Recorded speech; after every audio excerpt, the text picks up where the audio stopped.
Alright, so here are the 5 main principles that actually helped me make my first $10,000 completely remotely without having to go into, I don't know, a brick and mortar business and have to do a 9 to 5. These are all like 5 golden points where if you just understand them and apply them, it's going to enable you to make so much more and in a shorter period of time without having to do as much trial and error. The first principle that I find super important, this is before you get into anything at all, is going to be...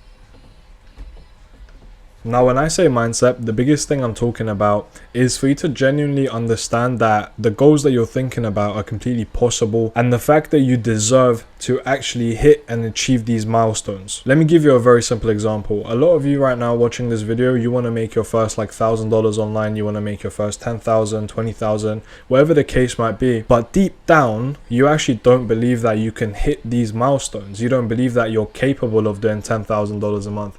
You don't believe that you have the right necessary skill set to do $10,000 a month, or even worse than that, you believe that you don't actually deserve to be making that much money. And that's actually completely wrong, because you deserve to make as much as you believe that you deserve to make. So next time you set a goal for yourself, genuinely sit there, reflect, and make sure deep down you believe that you are capable and you are deserving of hitting that goal, and that will enable you to pass like the first barrier of success, which is belief. Now, the second principle that I want to talk about. Now, timing is super important as well. The reason why timing is super important is because if you want to get into an industry but your timing is absolutely horrible, then it's going to be way harder for you to actually find success with it. For example, if you were to get into, let's say, dropshipping today, the barrier of entry, the barrier for success is so much higher now than what it used to be. Because back when dropshipping was like a brand new thing, people weren't too focused on building brands around their dropshipping stores. They weren't too focused on actually making it into a legitimate business. They were just making these random websites, adding some random products on there, running some shitty ads, and they were able to get conversions.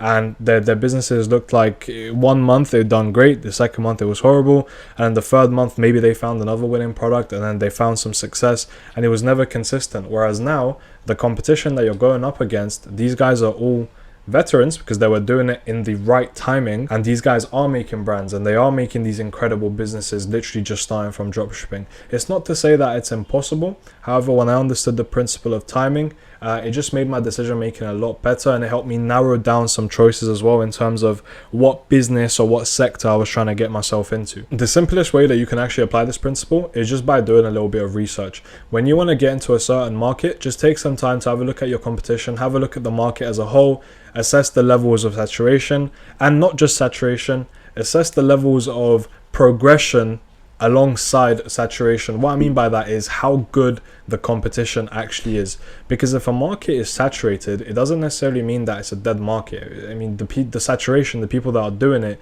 that might be complete dog shit, and you might know, okay, you know what, if I entered this market, I would do this and this different, and I would better my entire competition, and I would win my market share that way, which is absolutely the case, and it can work. However, I'm specifically talking about those sectors where it's saturated and these guys are developed, like they're at the top of the game.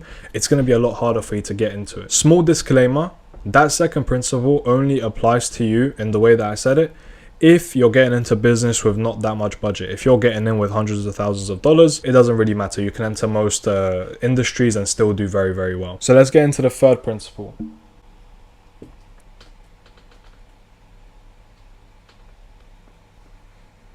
So team/delegation. Now, one thing that I learned is the fact that if you really want to take things far and you want to start doing $10,000 a month, 20,000, like whatever that number is, you have to understand how to build, manage a team, or if you don't want to, build a team, etc., you can just simply learn how to delegate, but delegate well.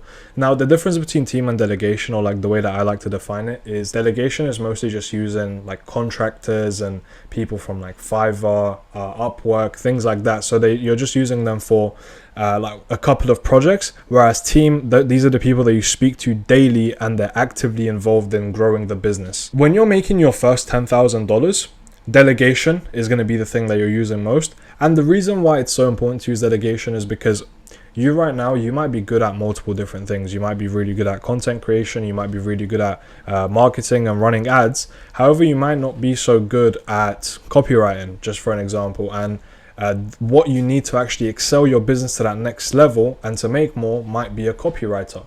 So you can delegate that now, because the returns that the copywriter is going to bring you is going to be much more than what you're actually paying them. So overall, you're profitable. You've managed to save more time and energy which can be channeled into those things that you're actually good at to scale that part of the business. And overall, it's a win-win. But for the long term, like I'm saying, if you want to scale up to $50, $100, $150,000 a month, having a good team is paramount. Like having people that you can depend on, count on, people that see your vision, people that take your leadership in the right way, people that you gel well with, you know, like not people that you give them feedback and they just take it the wrong way and they're no longer want to work with you, or they feel demotivated after you give them feedback, which in turn you're actually just trying to help them. So building a team, that's like a whole separate video that I'm gonna make, saying how you actually pick the right people for your team. But for the time being, for where you're at, just focus on delegating better. Simple things to look for when delegating. Very, very simple. Just look at the person's track record, look at who they've worked with, look at the work that they've done, and test them with something small to begin with. See what their turnaround times are. Like if you want to do well in business, or do well in any project that you're going to go into, any industry that you're going to go into, you want to be able to operate with speed and efficiency, and you want to maintain quality with speed. So when you give them a small project for like $50 or like $100 and they deliver it with the utmost quality and they deliver that quickly as well, you know then that is a person you can trust to delegate stuff more frequently to. Principle 4, no comfort. So that's a very, very important principle. It's a very common tendency for people to find a little bit of success in what they're doing and kind of get comfortable and just be relaxed in that space, because you're like, yeah, I've amassed a fair amount of success in that, I can chill now. Comfort genuinely kills. Like the second you get comfortable within your business, the second you get comfortable within whatever it is that you're working on, you start to lose. And you don't just start to lose in terms of just in that moment, like the progress that you're making in that moment, but you're also losing to your competitors, because you're allowing time for your competitors to put in the work that you're not putting in. And in turn, over the next couple of weeks, over the next couple of months, you would have seen a drastic change in the market, because your competitors will be a lot more ahead of where you are. And suddenly the thing that was keeping you comfortable, the thing that was allowing you to just, you know, float because it was working at the time, no longer works. And you're 2-3 months behind actually working out what that next big thing is, and you would have lost a lot of money and time. And then there's like a second perspective to this, right? Never assume that you know enough. Like never assume that you know everything about the sector that you're in, or there's nothing new for you to learn.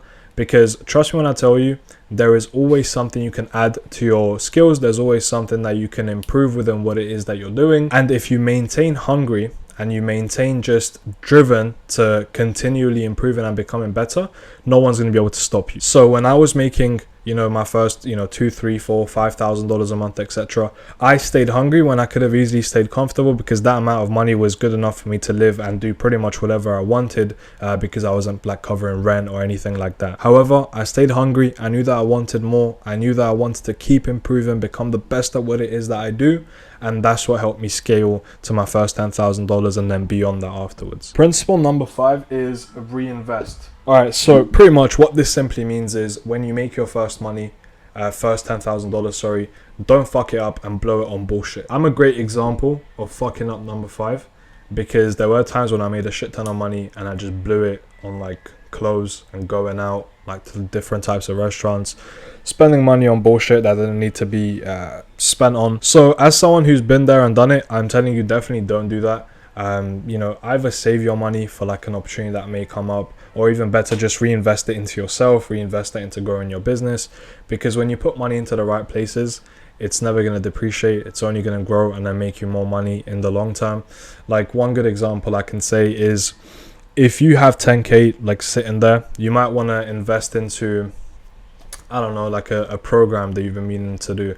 And I'm not just saying like one of these, you know, shitty 997 courses. There might be someone that you really enjoy like listening to, and you believe they're really good in their sector, and maybe you want to pay them for a little bit of mentoring, coaching. Honestly, mentoring and coaching goes a long way, because you kind of get to cut through that trial and error phase, because these are people who've already done what you're trying to do, and they can just pretty much give you those golden nuggets which are going to help you along the way and help you get to where you need to be. But yeah, that's pretty much it. Those are the 5 principles that helped me make my first $10,000, and they actually helped me make even more than that. So keep them in mind, apply them to yourself, use them in your daily life, tell your friends about it, tell whoever the fuck you want about it. But yeah, if you did like the video and you found value in it, do like, comment and subscribe. It just helps with the algorithm, and I am trying to grow this channel. But other than that, that was it from me for today. I'll see you on the next one. Take care.